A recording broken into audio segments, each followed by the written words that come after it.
Hey everyone, today we got something fun to create. Let's create this ice cream smashing the van animation. I used this technique on a recent client project, so it's a perfect example of a real-world production workflow.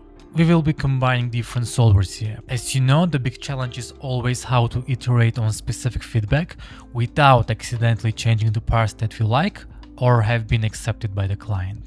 Let's do a quick overview so you know what I mean. So we got this shot and we want to have a very specific deformation, like how much and exactly where it deforms. And also we want to have control over how the car bounces. The way we're going to do it, at first we will do the RBD simulation. This is where we'll make this bouncy animation.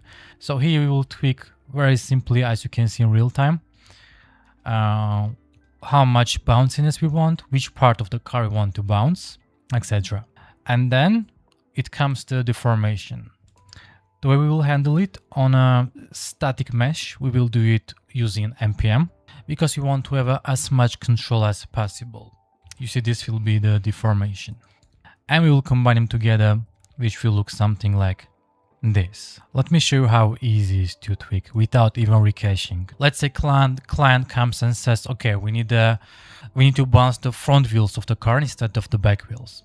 So we just change in collision, go back, and you see, without even needing to cache, we have it in real time.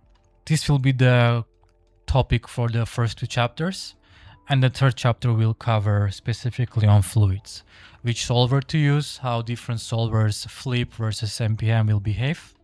And let's go and start by doing the car rig.